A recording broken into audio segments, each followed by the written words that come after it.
Good evening, everyone, and welcome to the Friday Night Study and to our new series. I'm going to retitle it God's Calendar, um, just shorter, um, and it's less pretentious than the title I had. But before we begin, let's have a word of prayer. Dear gracious Heavenly Father, we invite your presence here on this Sabbath.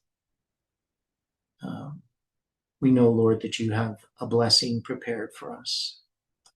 And even the blessings of this past week, the things that you have taught us, and the experiences that we have had, and the experiences of those around us. We see your Holy Spirit working upon hearts. We know sometimes we get discouraged because of the sin in this world, and especially amongst Christians. We see that your Spirit is being withdrawn, but we also see, Lord, that your Spirit is touching hearts and is beginning to be poured out upon this earth as well.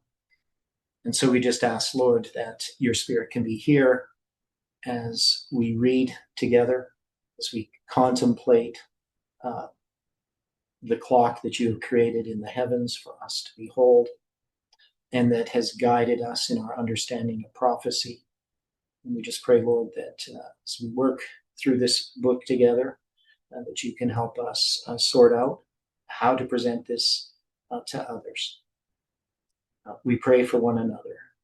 You can help us in our day-to-day walk with you. And so we ask that you can guide us now in our reading and discussion.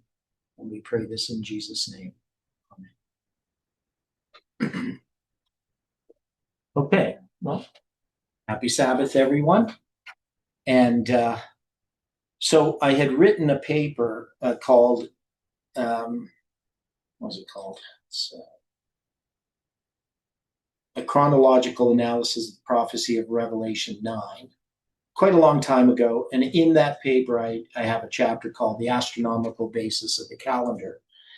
And so this is a rewriting of that book, but in a pretty drastic way. It's not just a revision. It's basically taking the whole idea of the book and putting it in a way that, well, there's two different ways that I'm going to end up writing this. So there's this edition, this first writing of it is going to be for, adults. I am working on an edition for children. Some people say that would be the one they would want to read, because I want to do one for homeschooled students. So it's like a course dealing with how the calendars work and stuff. So this is kind of in that vein, but not simple language. This is more the style, what I call Victorian English, like Ellen White writes. So a little bit more sophisticated, I guess. Now, and you guys need to give me feedback on this. So I put here, I'm going to have poems of mine starting each of the chapters. And, I know some people don't like poetry, but I like poetry. That's why I write it. And this is a poem I wrote back, I think, in 2004. So it's 22 years old. So it's a long time ago. But this is kind of the theme that I have in this, as you see, as we go through it, dealing with wonder and being like a child in order to receive light and truth. So you'll see as we go through the book. So I'm going to explain a little bit about why I do things the way that I do in the book. So this poem, As a Child I Would Gaze. As a child I would gaze, behold the heavens in a blaze of light and truth, understood only by youth that God alone can guide the paths of wandering stars, while a fool laughs, imagining that this heavenly dance came of itself and quite by chance. When men of faith beheld the stars, Mercury, Venus, and even Mars, they saw God's hand unfold his plan to guide the faltering steps of man. For the stars guide not our course, or mark our fate by unseen force. What gravity sets the world a spin cannot touch the world within. Look up now in the night, and behold with human sight the divine tapestry woven in heaven's loom for thee. Hear the music of the spheres, never heard by human ears.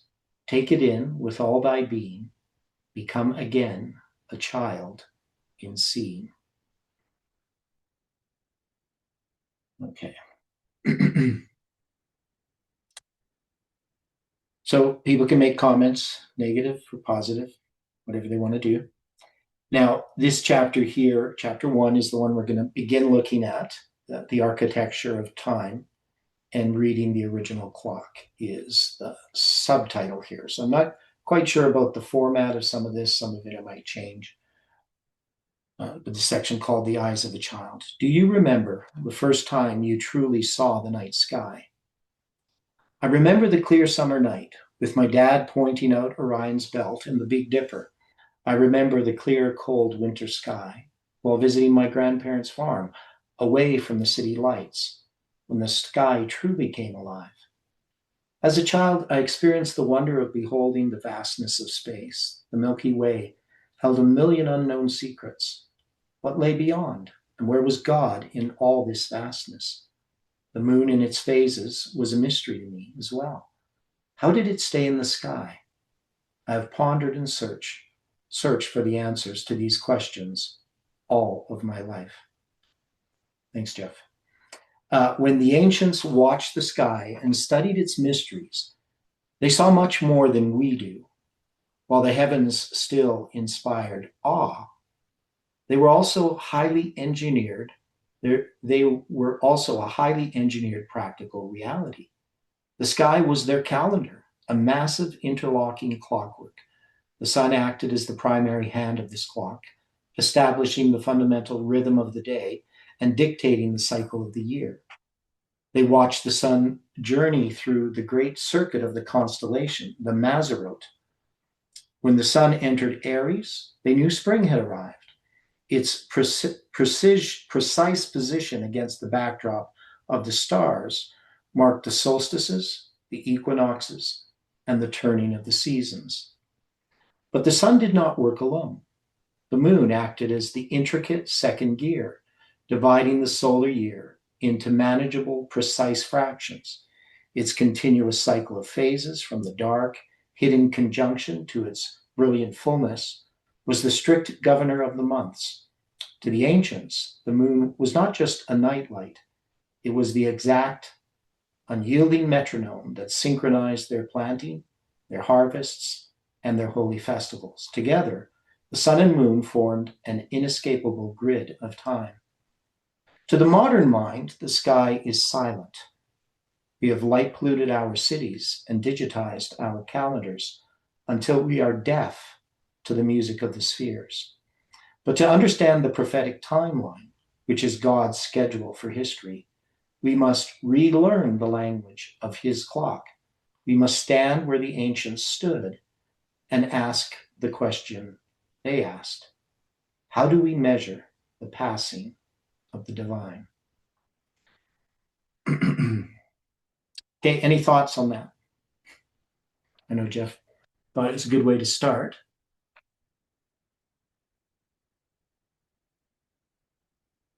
Yeah, with a poem, kind of lightens up the. You like the poem?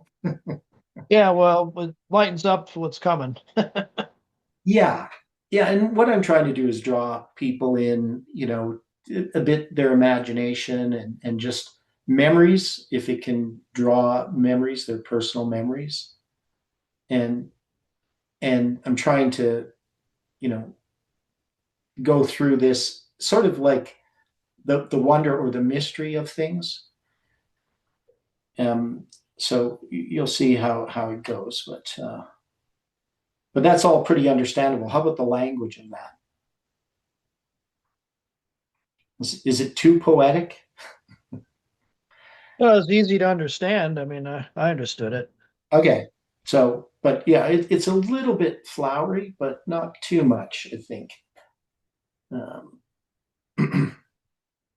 Okay, so the ruler of the day, the sun. The sun dictates the rhythm of life. Its light greets us every morning.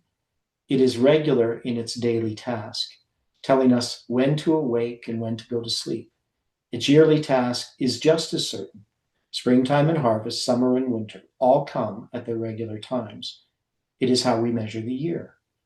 While we may take it for granted, we often do not fully understand its motions and how exactly they relate to how we presently measure time. While we grasp the obvious, the ancients understood its rhythms in ways few now do. The ancients noticed that the sun did not rise in the same place every day. In the summer, it rose high and north, making shadows short. In the winter, it stayed low and south, making shadows long. There are 2 points in the year that are of particular significance. These are the equinoxes. To determine the arrival of the equinox, the ancients did not need modern digitized clocks. They relied on the unyielding physical mechanics of the horizon. As the year progresses, the sunrise travels along the eastern horizon. In the winter solstice, the sun rises at its farthest southern point. At the summer solstice, it rises at its farthest northern point. Exactly halfway between these two extremes, the sun rises precisely due east and sets precisely due west.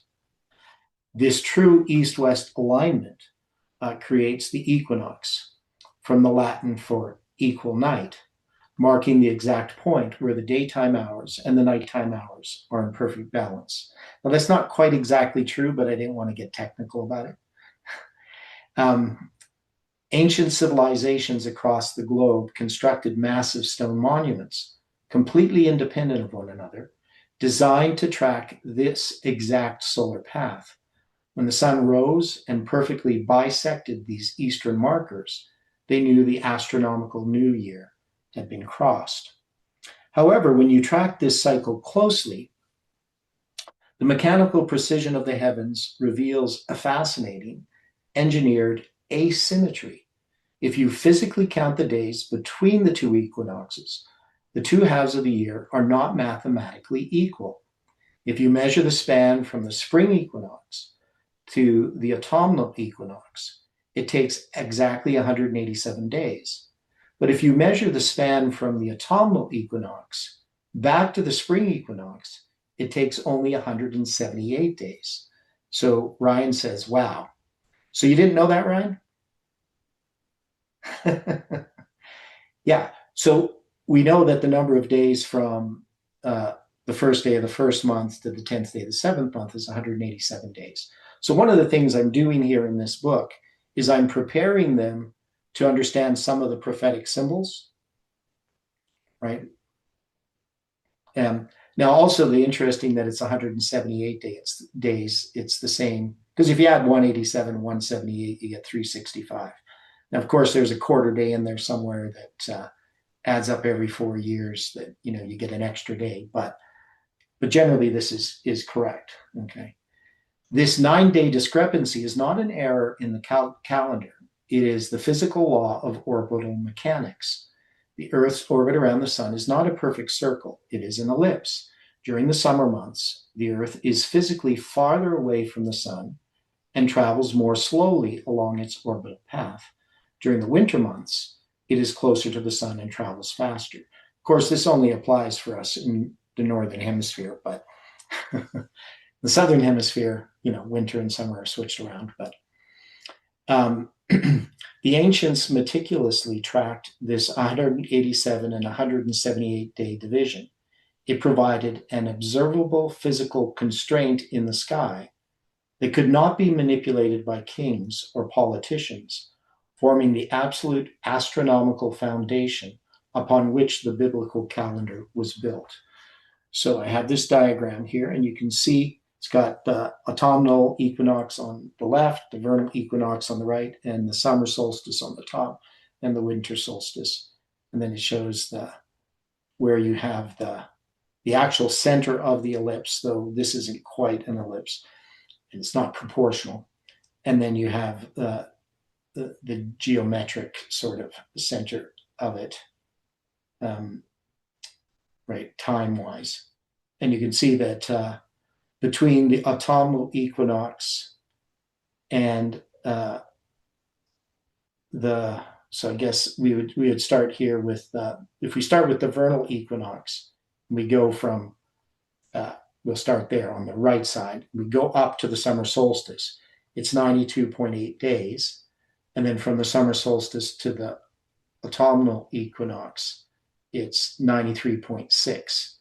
So if you add those together, you get 187.4, I believe, right? And then if you look at the other ones, it's just slightly less. It's 177.8, so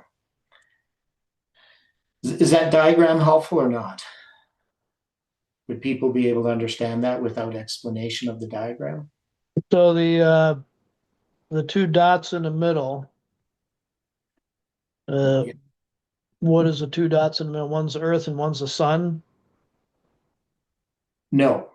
The two dots in the middle are the actual center of the ellipse, right? And then the other one is I can't remember the name of it, but it's The one to the left is the C one. yeah. C So and G. that's the center. That's that center of that circle, right? But you can see Oh, it's oh. off center. It's off center because it's an ellipse, right? Yeah, I see. I got you. Right. So with an ellipse, you can see that it's going to have a farther path. You can see that the lines are longer. So that's like what we call I can't remember what they call that.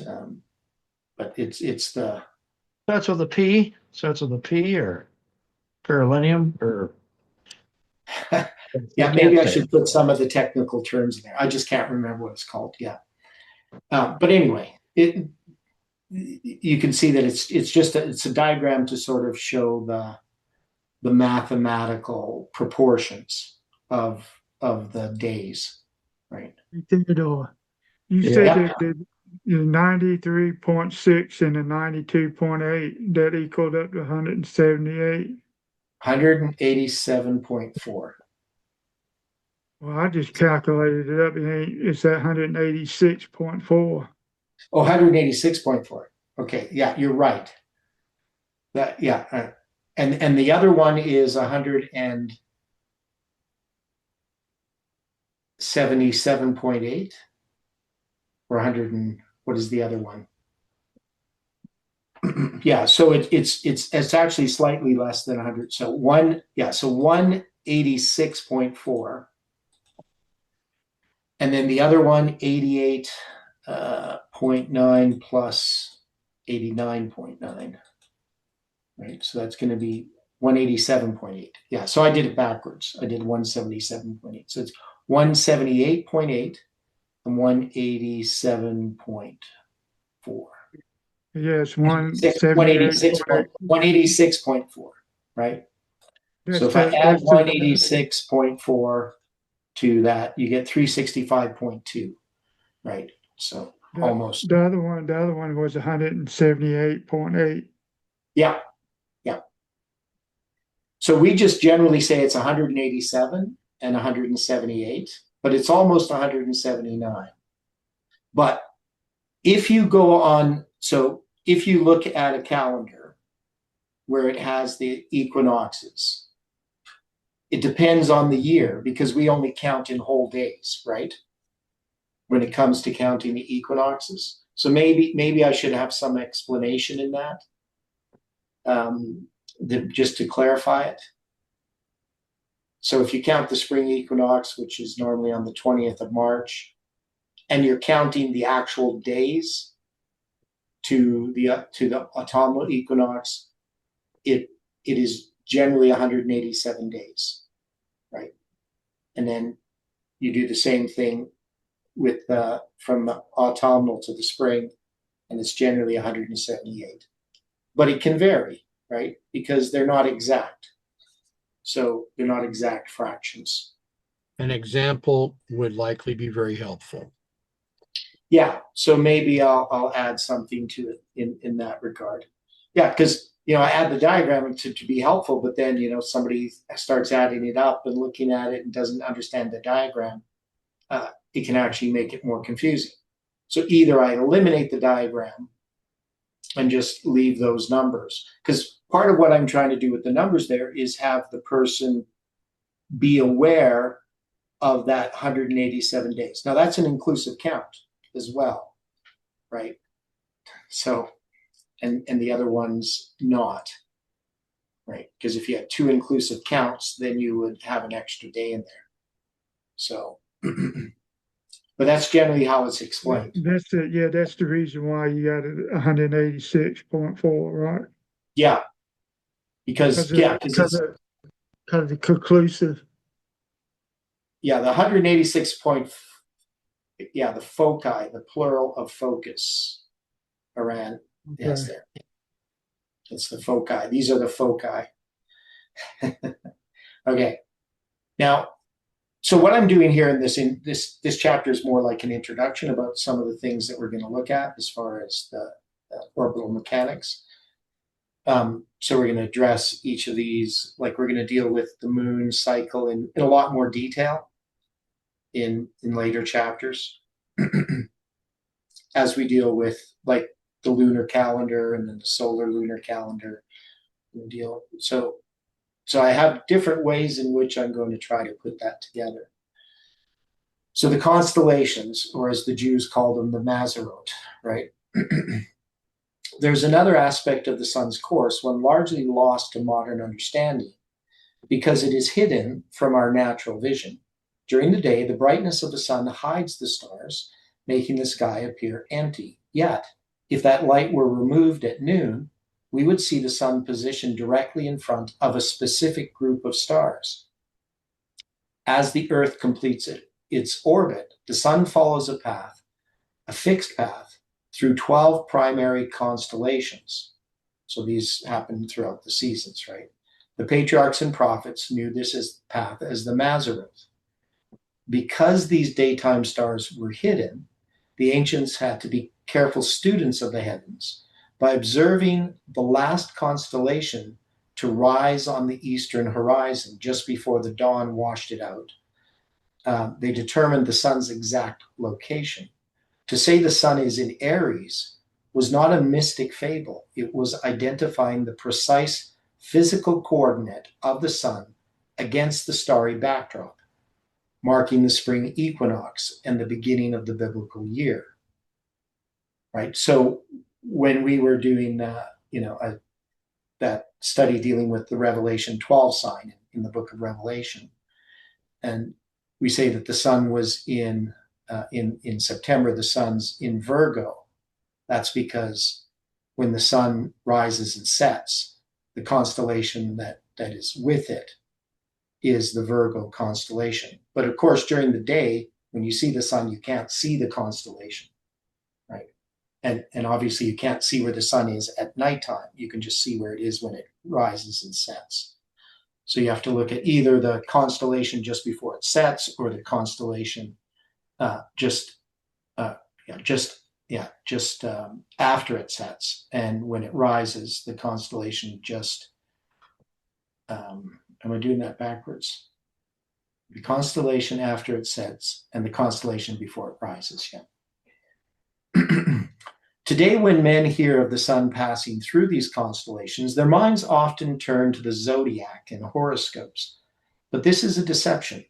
Astrology is a counterfeit of God's original timekeeper. Heathen nations, particularly Babylon, took the mechanical precision of the heavens and mingled it with mysticism, seeking to turn the Creator's mathematical calendar into a system of divination. In its original design, this celestial circuit had nothing to do with predicting human destinies or worshiping the stars. It was pure astronomy, established by infinite wisdom. It stood as the great calendar of the harvest and the clock upon which the Creator scheduled his appointed times.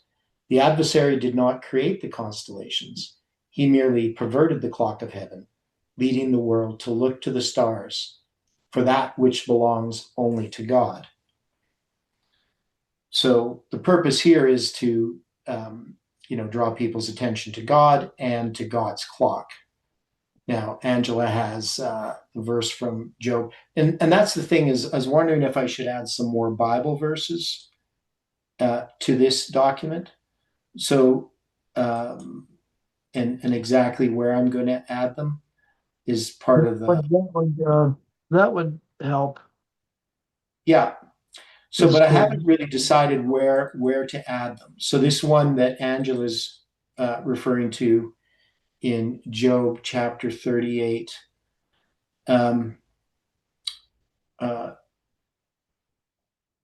Which are the verses there, Angela? Maybe I can look at the chat. 31 to 33. Okay. 31 to 33. Yeah. Canst thou bind the influences of Pleiades and loose the bands of Orion? Canst thou bring forth Mazzaroth in his season, or guide Arcturus with his sons? Now, I was thinking what I was going to do with that one is bring it in a bit later in the book, but because I do want to explain some of these, like what this is, right? Because when we read this in Job,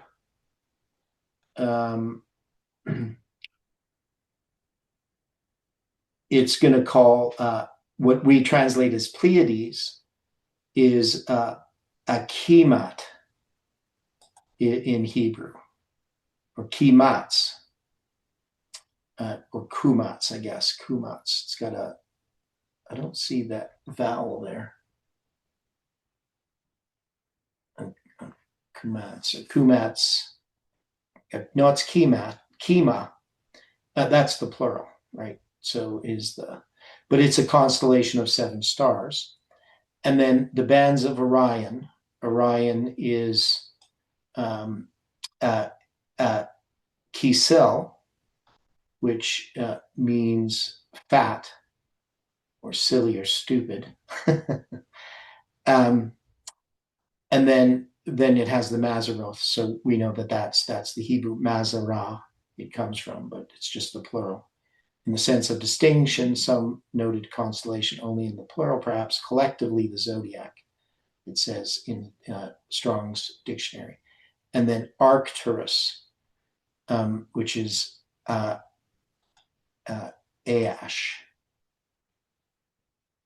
or Ash.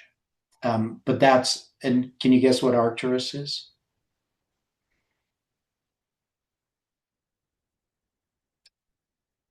That's a constellation which we all should know.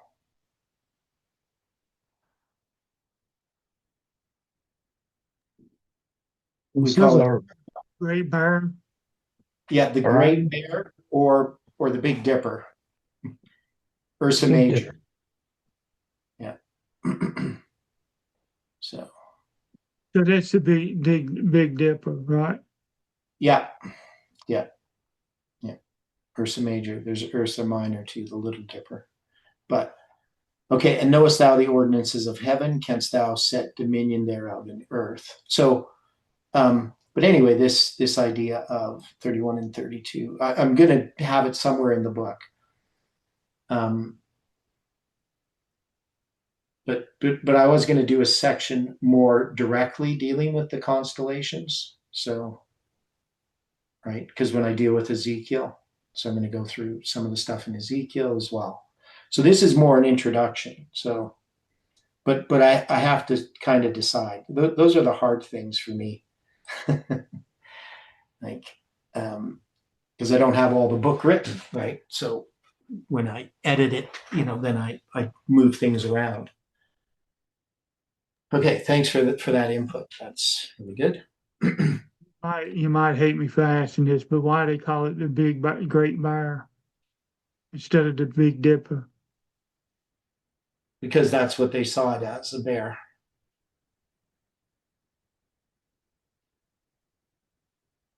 Okay. Okay. We call it the Big Dipper, but And Big Dipper, a more modern term for that. no, it's just more an American term. Yeah, well, it's probably more modern. Well, it So, does look like a dipper, so are so you saying I should take the word wisdom and capitalize it, Ryan? Yes. Okay. Is this what the slaves were singing about when they were singing "Follow the Drinking Gourd"? I don't know if you've heard that song, No, I have no, where it'll lead us to freedom. no, I've never heard of Yeah, that. I thought they were probably singing about the Big Dipper. Okay. Could be. I've just never heard of that story or song or anything. Okay. So the ruler of the night, the moon. Having established the sun as the primary hand of this celestial clock, we must now consider the lesser light. The moon was ordained to act as the secondary gear in the firmament, dividing the solar year into precise months. Its continuous cycle of phases, from the dark conjunction to the full moon, governs this measurement. To the ancients, the moon was the unyielding metronome. Now, I sort of used this paragraph already, right? So I don't know why I have the paragraph twice. I must have copied it. Okay, yeah, so I'm going to have to edit that unyielding metronome because I don't want to say the same thing twice, the same paragraph twice. Yet, as we study the sun and moon together, we find a deliberate mathematical friction designed by the creator. The moon completes its cycle of phases in approximately 29.5 days. If we multiply this lunar month by 12, we arrive at a lunar year of 365 days. But the sun completes its circuit in just over 365 days. So it's 354 days, and the sun completes its circuit in just over 365. So there's 11-day difference, roughly. Here lies a calculated discrepancy of roughly 11 days between the lunar and solar cycles. This is not a flaw in the machinery of heaven. If the solar and lunar cycles divided perfectly into one another, the calendar would be simple, a simple static circle requiring no deep study. Instead, the creator instituted a complex, overlapping system that demands constant vigilance and mathematical precision. It forces the student of prophecy to look deeper, searching for the underlying architectural framework that binds the sun and moon together into one perfect prophetic timeline. The sun provides the year, the season of the harvest, and the length of the day. But the solar year is far too vast a measurement to manage the rhythmic duties of daily life. We require a smaller unit, a minute hand for the year. Thus, the moon is brought into the great equation. Now, I probably should have that paragraph up at the beginning instead of there, right? So I've got to think about the order of these things, because there I'm it seems like it fits more into that paragraph, but that's what happens when you write. what does that mean by the minute hand? What Well, we're just thinking of the sky as a clock. So the right? sun is like the big hand, and the moon is like the minute hand, dividing the year, right? So Okay. like we All divide the right. day. I'm just using that analogy. Maybe it's not the best analogy; it could confuse people, but so those are the kind of inputs I need. I If wasn't people. confused. I just didn't know what you. Oh, okay. Okay. Modern depictions often present a false mechanical paradigm, illustrating the moon circling the earth like a swift runner making endless rings around a stationary king. The visual illusion obscures the true relationship between the two. If we were to view the solar system from the heights of heaven, looking down upon the sun, the reality of their procession is vastly different. We would not see the moon looping backward and forward. Rather, we would behold two spheres, one great, one small, journeying together along the vast ecliptic highway. Think of it as an elder brother, the Earth, and a younger brother, the Moon, walking hand in hand down a long road toward a distant destination. The sun, they're not really going they are falling towards the sun. But anyway, I'm not sure the best way to do that. Sometimes the younger brother advances slightly ahead, drawing the elder forward. Sometimes he falls slightly behind, checking the elder's pace. They weave gracefully back and forth, exchanging the lead, yet both are ever pressing forward. The younger brother never pauses to run circles around the elder. He merely shifts his position within their shared lane. So how is that illustration? Is there different ways that I could describe that? I'm going to describe it in more technical details later on, but I'm just trying to give the picture. Do people understand that paragraph? I'm going to take the sun out here. I'm going to put maybe around the sun. Oops. How do I get that in there? Around the sun.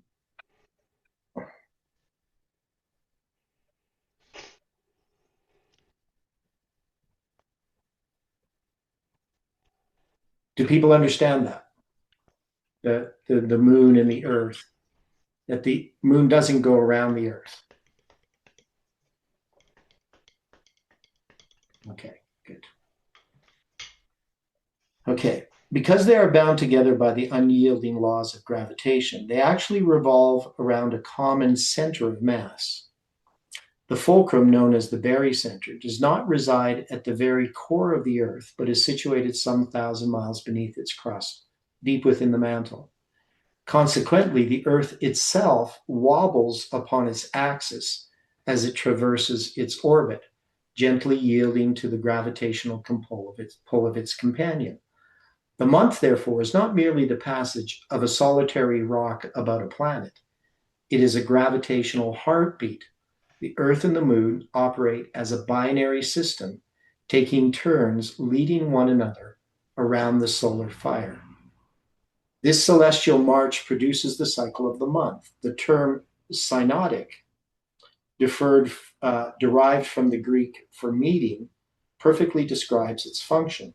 It is the precise duration required for the moon to overtake the sun in the canopy of the heavens. Because the Earth is continually advancing along its solar orbit, the moon is compelled to travel an additional distance each month to keep pace with the sun's shifting position.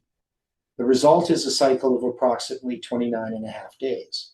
This became the unyielding rhythm of the times, the ancient measure of labor, and the faithful witness in the night sky, reflecting the glory of the sun to a darkened world.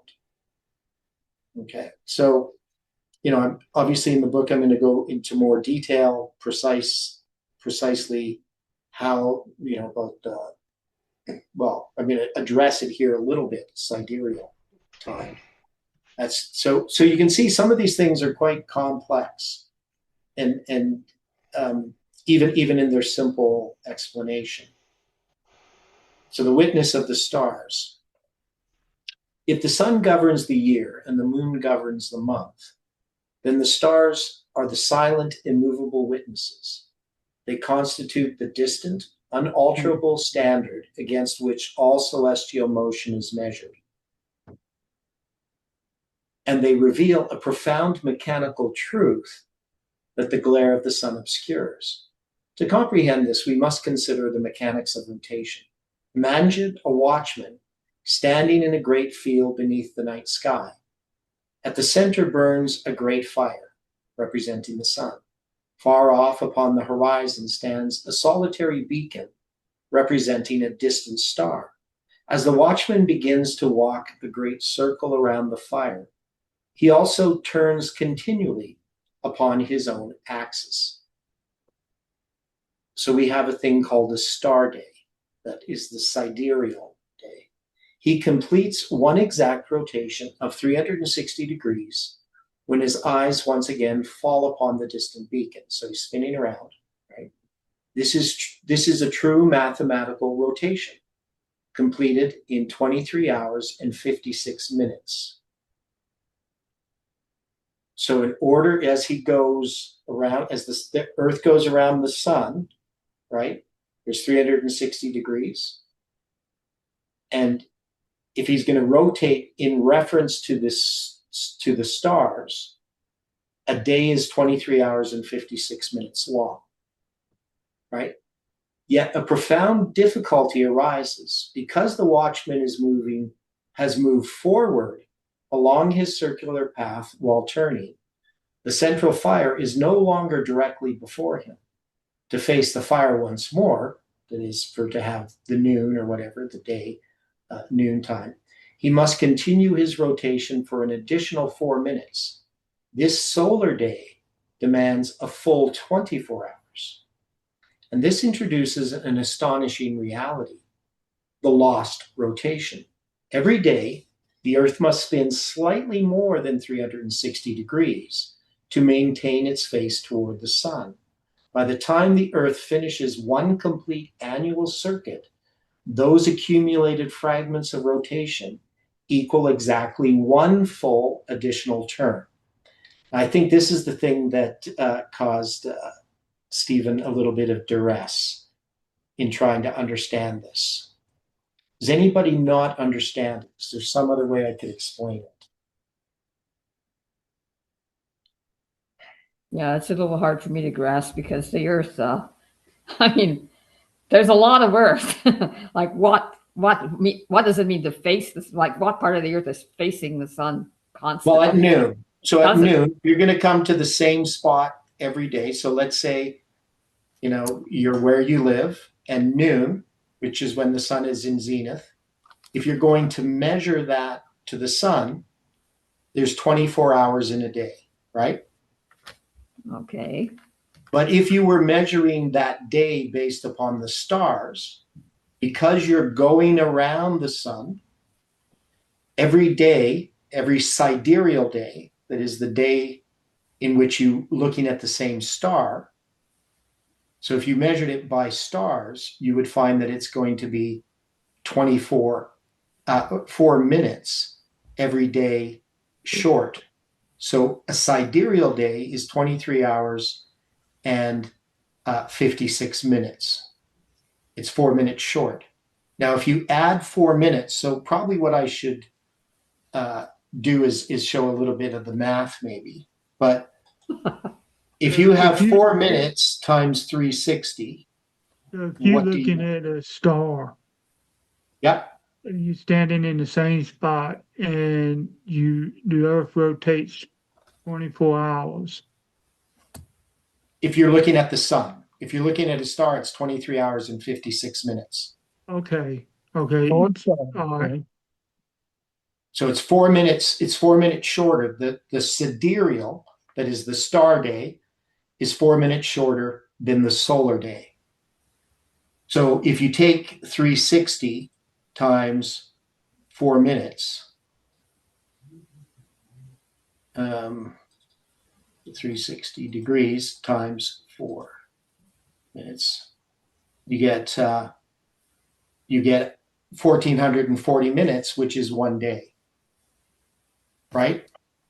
Mm-hmm. So the sidereal, if you count the number of sidereal days in a solar year, it's going to be 365 and a quarter, right? So they have their days measured by the sun, 365 and a quarter. Rotations measured by the stars is 366 and a quarter. Make sense? Yeah. Okay. Okay. So, I probably need a better way to explain it, right? One of the problems of writing is I always understand everything I write. So I, it's easy to assume the other people reading it understand it. Though I know I'm trying to explain this in a way that is simple, but sometimes it's not as simple as it could be. Yeah, so Kelly put the math: 4 times 360 equals 1440. And so we can see that gives us an extra day.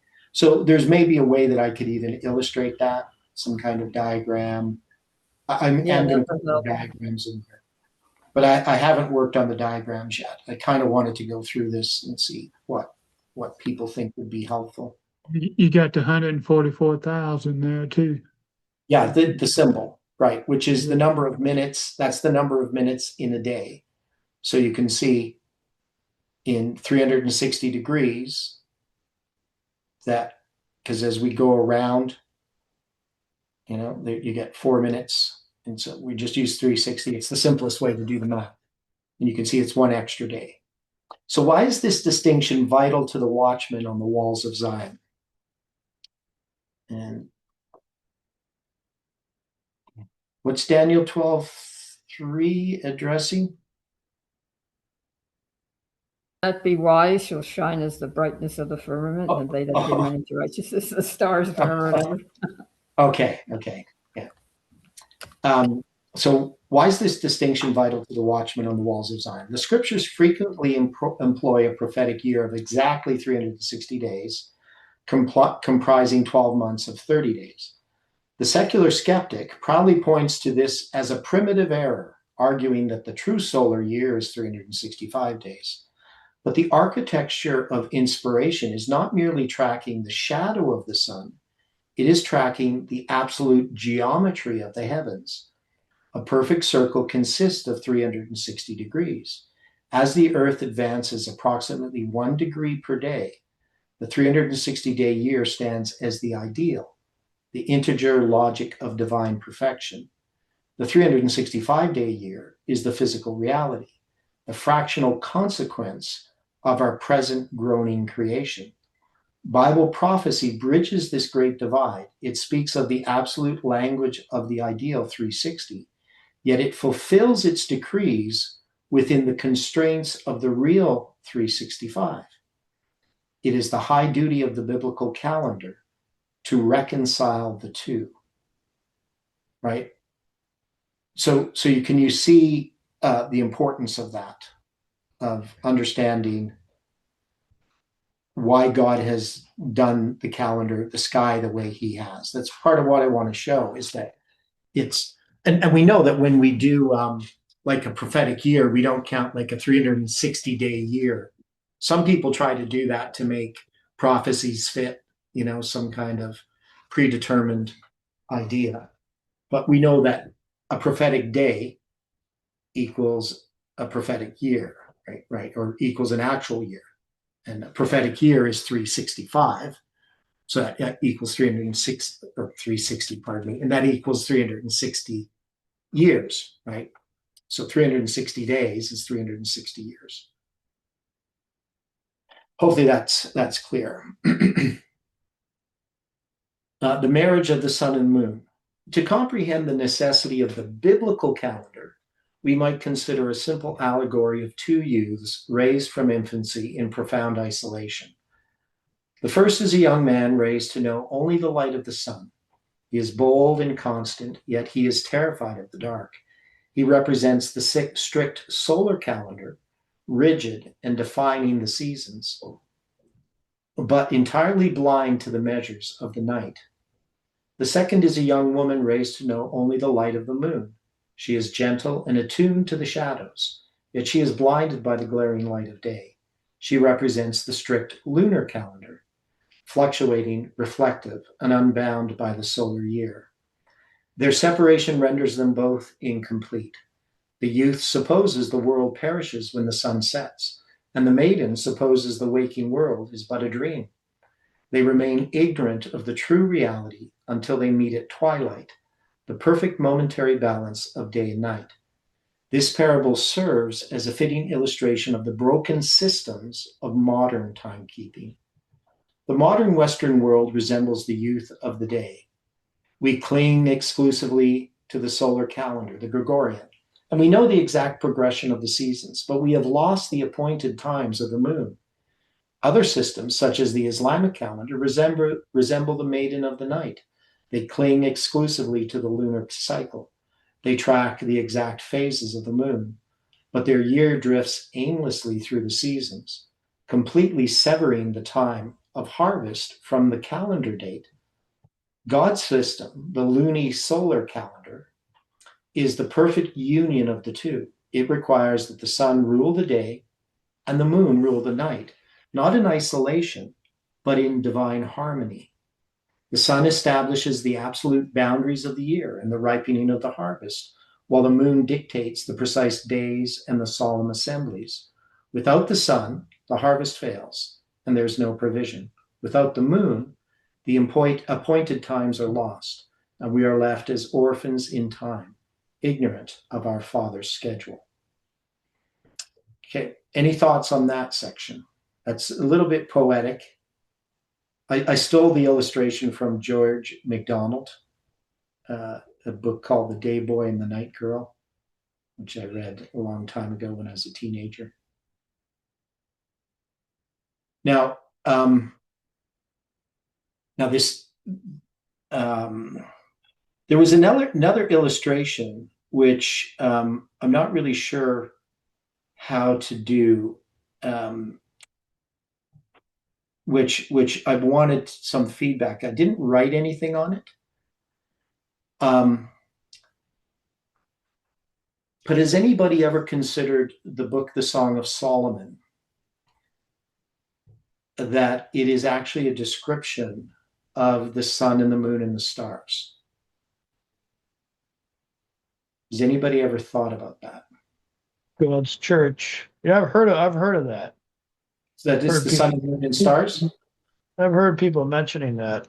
Yeah, because in the story, there's different ways to look at it. But one way to look at the Song of Solomon is that the beloved is the sun, and the Shulamite is actually the moon, and the maidens and the attendants are the stars. But I wasn't really sure how to use that as an illustration. It was just an insight I had when I was looking at this. And especially when I was thinking about the witness of the stars, right? Going back to that, because there's a whole bunch of imagery in the Song of Solomon that actually indicates that that's what's being described. But I left it out just because I wasn't really sure how to use it. The 365, would that be like a literal 365? There's 365 days in a year, yeah, in the solar So year. that's a literal, so the 360 would be like a spiritual. Well, it's an ideal. It's the idealized year because there's 360 degrees in a circle. They don't put 365 degrees in a circle. Okay. Yeah.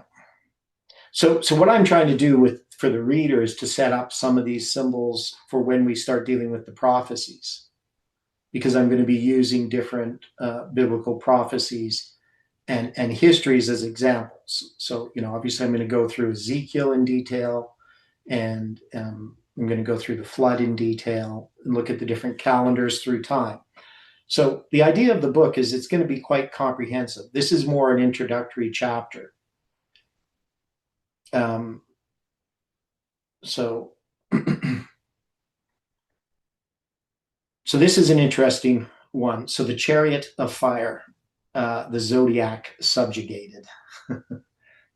Nowhere is the conflict between the idolatry of the heathen and the sovereignty of the Creator more sharply defined than in the book of Ezekiel.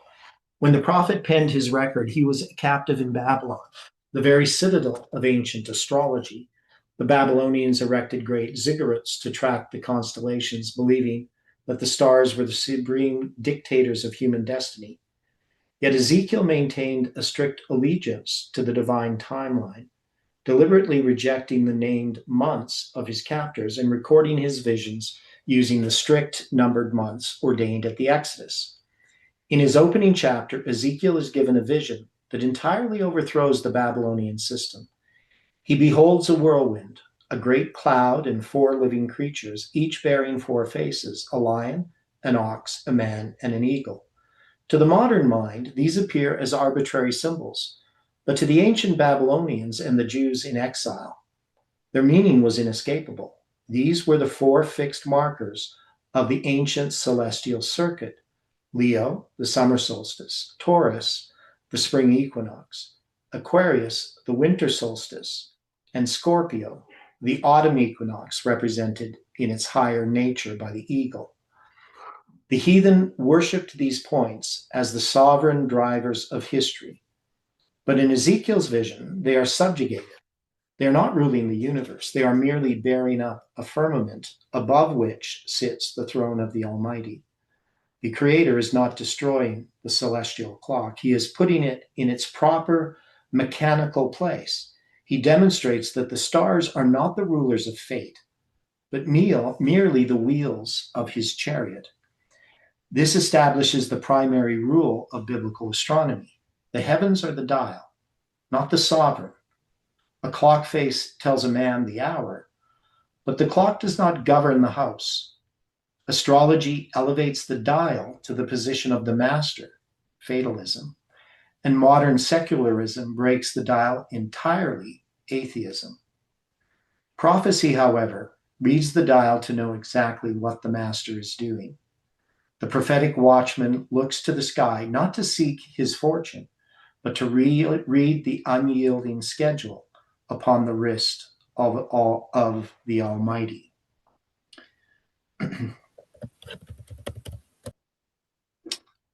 Okay, so the precision of the divine schedule. I think that's really interesting. You illustrated that to a clock. That's awesome. Okay. Hopefully it's helpful, but I have to think about how I'm going to rewrite some of this. But okay, the precision of the divine schedule. This absolute control over time is embedded in the very Ezekiel reports. Okay. He does not use the mystical, fluid timing of the astrologers, but the mathematical constraints of the biblical calendar. When he opens his book by declaring it was the 30th year, he is not offering a vague historical marker.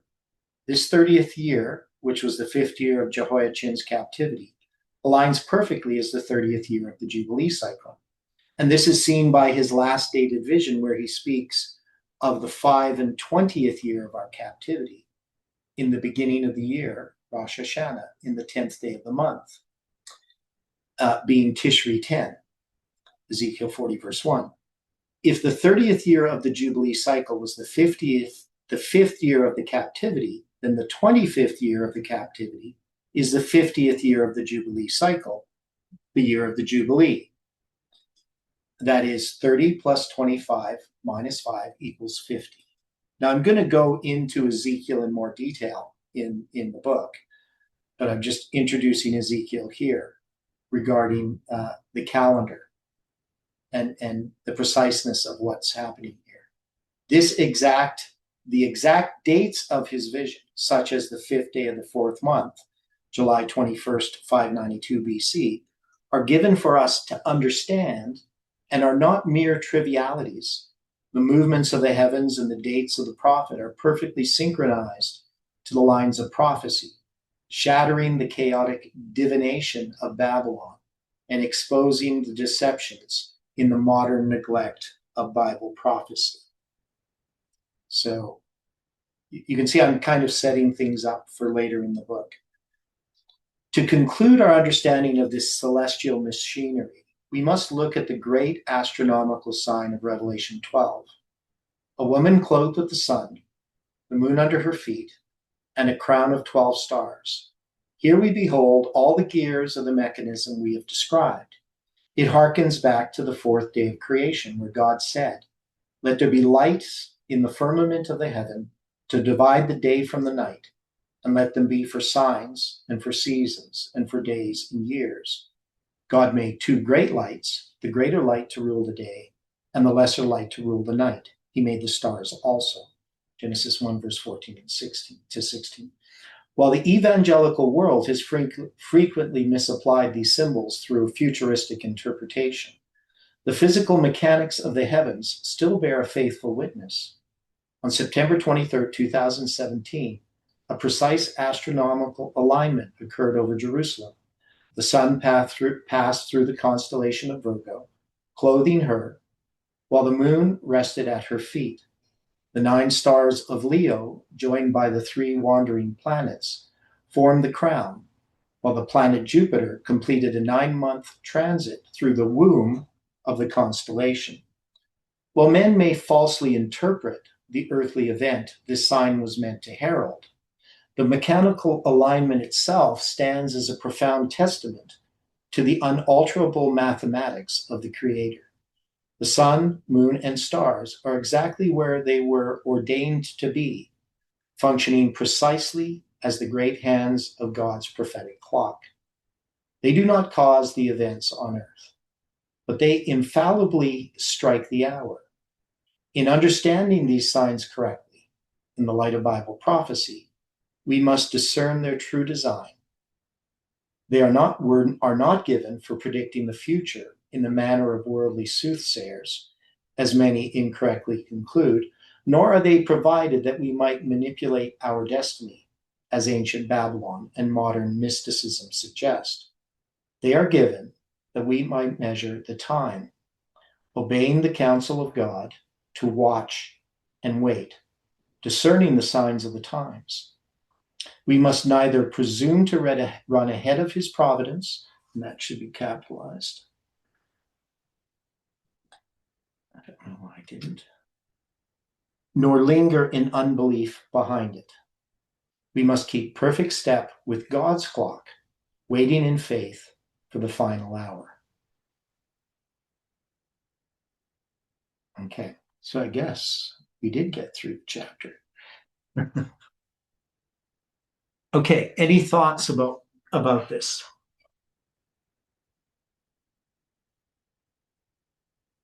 So the idea that I have here is I want people to be, why is it doing that? I don't want to zoom in, I just want to scroll. So I'm trying to set them up with little bits and pieces at a time rather than dumping everything on them all at once. And so some of these things that I introduce, I'm going to be hearkening back to them as I move through the various chapters. So the idea that I'm going to deal with in chapter 2 is that I'm actually going to deal with, the idea I have is that I'm going to deal with the day. Like, when does the day start and end? So each of the chapters are really going to be answering a question that's posed at the beginning.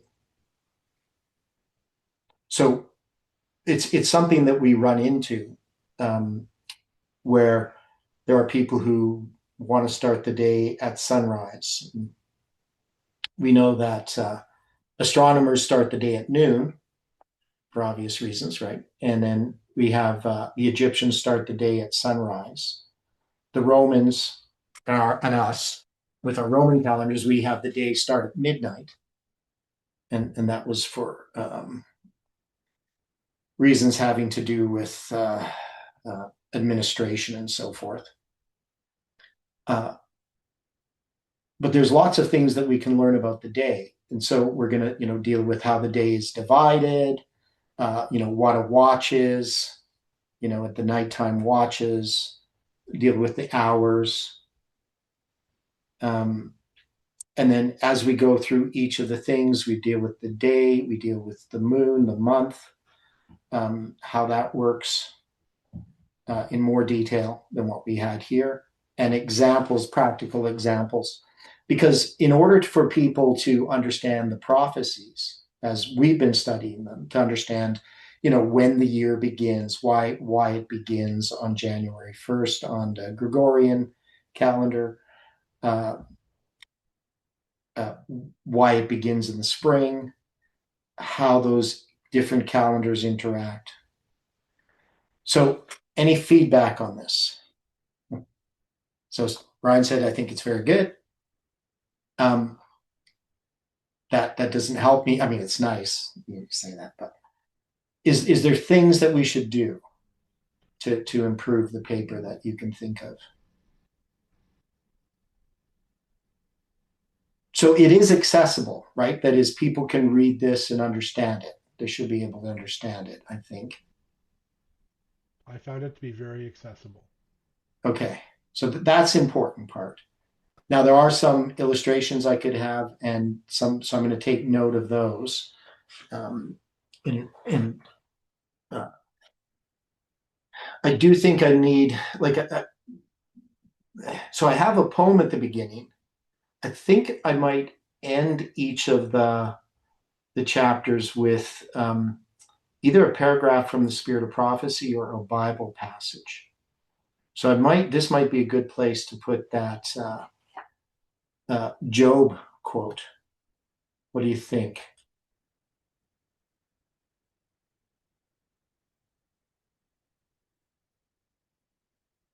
Yeah, I think that would be fine.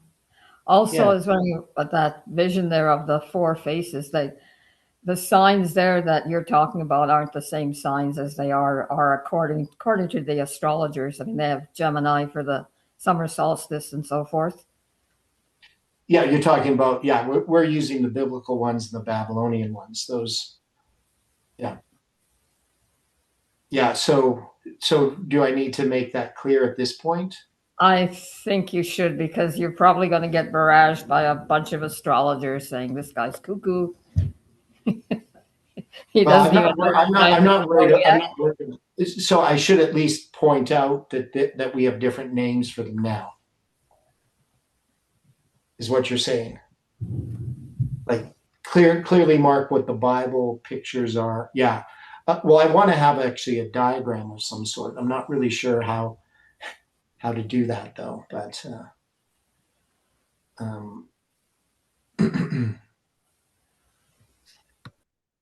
so that and I probably need like the passage from Ezekiel as well. So I need to inset some of these Bible verses. Right? Does that make sense? Makes good sense to me. Okay. Yeah.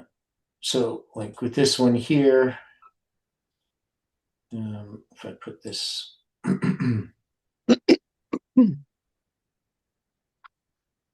I could put it in some kind of box or something. 31 to 33. Oh, I need 33 in there? Okay. Oh, yeah. Okay.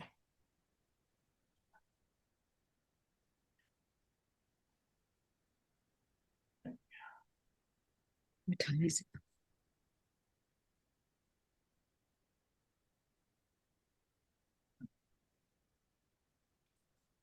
And then I would put this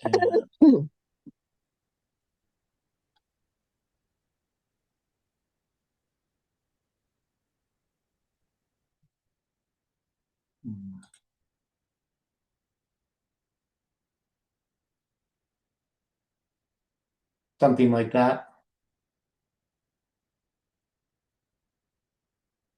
Yeah, just, yeah, I could put like the little fancy thing around or whatever.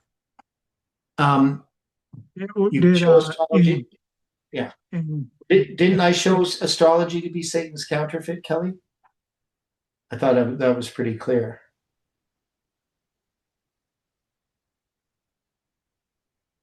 Verse 31, that's Pleiades, that word, it's got 7 stars in it, right?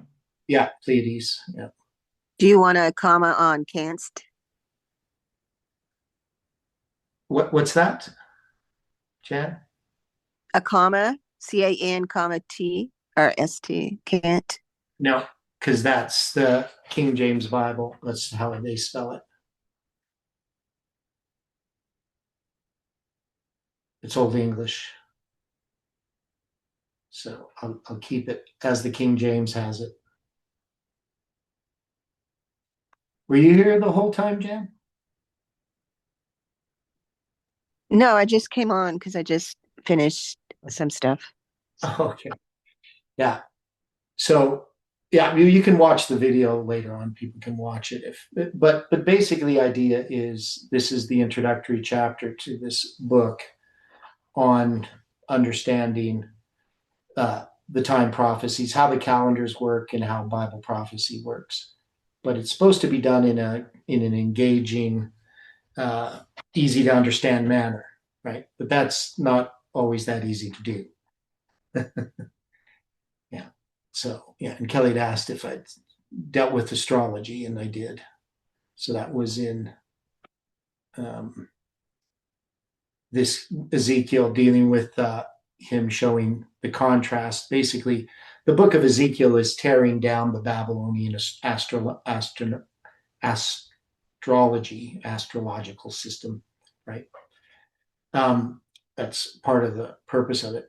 The other thing is this, I'm still trying to consider how I'm going, because I do want to, but I haven't done enough study on it yet, on Song of Solomon. But as I've been reading through it, it's pretty clear the Song of Solomon is actually describing the sun and the moon and the stars as an illustration. So I'm not quite sure how to use that, though, but it is interesting.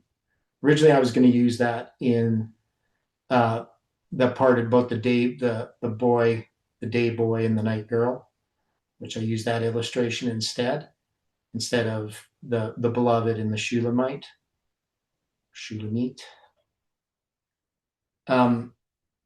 So okay. So any final thoughts before we close with prayer? I know some people will like the poems, some people won't, but I've always liked that poem. And I got quite a few other poems that deal with the planets and the stars and this, things like that as well. For some reason, I've written a lot of poems that deal with the sky. I have one that I'm going to use when it comes to this for the next one for the day, because that poem starts with how does it go?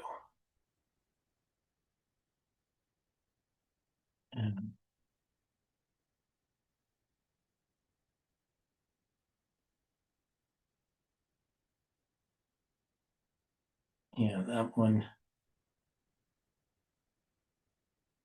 It's called The Final Chapter, and it starts with the early summer morning sun, and then it goes through, and it ends with I long to see the setting sun and hear the author's words well done. So that one I'll use for the second chapter, dealing with the day, because I'm going to deal with the sunrise, sunset, and all that. Yep. I have a question. So do you have the sun, moon, and stars as relating to astrological like events of, eclipses and stuff like that? I'm not sure what you mean. Am I going to? Oh, I don't know. Eclipses? I haven't. Yeah, I'm gonna deal with eclipses. Right. Mm-hmm. This is basically dealing with the calendar, but we will deal with solar and lunar eclipses as well. Okay, so I just looked up on my little app that when it says sun, it's showing the sign in Luke, and then and I did signs with moon, and it just came up with one verse. So with all of those, so that's why but it's not necessarily. It's just the words together. That's why I was asking. Yeah, there's tons of verses in the Bible that deal with the sun and the moon and the stars, and different types of events in the heavens. So the main thing. I understand. Thank you. Yeah, the main thing, like if you watch the video, is that I'm basically going through and showing that we have like the sun rules the day, the moon rules the night, and then we have the stars, and how those work together to produce our calendar. But that's just an introductory. So this one was an introductory chapter, introducing the different elements. But then as I go through it, I'm going to show how the sun determines the day, and then we'll deal with the month itself, how the moon works, and then how the sun and the moon work together for the year. and then the different types of calendars. We'll go through, the Islamic calendar, which is totally a lunar calendar. We'll go through the Babylonian calendar and how it differs from the biblical calendar. We'll look at the Egyptian calendar. We'll look at the Mayan calendar. And each of these calendars, they have lots of detail and interactions with them that are fascinating, right? Now, the main thing is it's a pretty dry topic if it's not presented properly. And I'm not sure that, I'm going to do a fantastic job at it, but I'm going to try to do my best to make it readable and accessible. And part of it is to make it, as we do these studies, going through it. And I figure it's going to take a long time to write the book. I figure it'll take a year of studies. So it's not like, I'm going to have a book ready in a month. Because there's a lot of detail that needs to be addressed. And it has to be put in a way that not just that people are going to read it, but that God can speak to them. And that they can see God's purposes as prophecy unfolds. So it's really meant to be an introduction to prophecy, to Bible prophecy, and all of the work that we've done with calendars in this movement. So how it's going to turn out, or how it's going to work. So far, I think I've written 4 chapters, but the second, third, and fourth chapter I'm completely redoing because I was moving way too fast. As I started working through it and refining the first chapter, then I got more clearly which chapters I'm going to need how I'm going to put those chapters together. Writing a book is not the easiest thing to do. Having you guys help me definitely makes things easier. Okay. So thanks So for do that. you have, you're going to have maybe one chapter for each calendar or something? And then maybe how those calendars relate to each other? Yes. Yeah. And then I have to have illustrations of the use of those calendars as we've used them in our lines, right? So that people understand the lines better and why those calendars are a witness to Bible Amen. prophecy. And, one of the things that I've worked on quite a bit with AI is figuring out these different lines and the probabilities that they're simply, coincidences. And, I'm going to deal with the dates in the prophetic mirror, the 2520 prophetic mirror. I've already done a paper on that, but I'm going to introduce that as a chapter as well. For those that are familiar with the prophetic mirror probability, it's like, can't remember the probability. It's 6.9 times 10 to the power of 10 to the power of 9 or something. So it's 690 billion to 1, maybe, odds that those prophetic are connected to the moon. So the thing is, it has to do with the start of the year. The start of the year for each of those years, like 742 BC, 677, 723, 457, 34 AD. Well, it's not really part of it, I guess. But and then 538, 1798, 1844, and 1863. Those ones, the year begins really close to the spring equinox, within a day of the spring equinox, and the chances that happens in that precisely for all of those years in the prophetic mirror are 690 billion to 1 odds. So things like that, if people understand how the calendars work, how to determine the Jewish year, the start of the year, I'm going to go in detail. how the feasts work, how they're determined, and then use examples from the Bible where we see those things happening that often are missed. Like one of the ones we found when we were studying through 1 Samuel was when when Saul is seeking to kill David, and there's this feast that David misses. We determined that that's actually the feast at the start of the year, on the first day of the first month. And I don't know anybody else who noticed that. Amen. So, So, yep. sorry, I just said a question. What AI version are you using?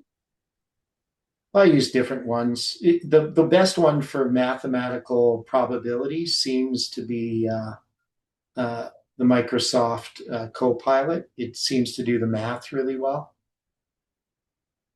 Right. So, because it shows me all of the mathematical calculations step by step. Because, for probability, those are pretty tough things to do. And it helps me set the parameters like in a really critical manner. So instead of just, me roughly saying, well, how do we define the probabilities of an event are kind of difficult. Sometimes some things are pretty straightforward, but some things there's little subtleties that, a skeptic could say, that's more likely, are those events independent and stuff like that. So that program kind of helps with the math. Because even though I like math, when it comes to probabilities, those are long calculations. So it's much easier having a computer do it for you. Let's filter that. Oh, somebody's phoning me. Okay, I don't need to answer that. Okay. I'll let him. That's Mark actually phoning me. I have a feeling he wanted to be at the study tonight, but he forgot. For those of you who know Mark Goen, my student. Okay, so thanks for that. So let's close with prayer.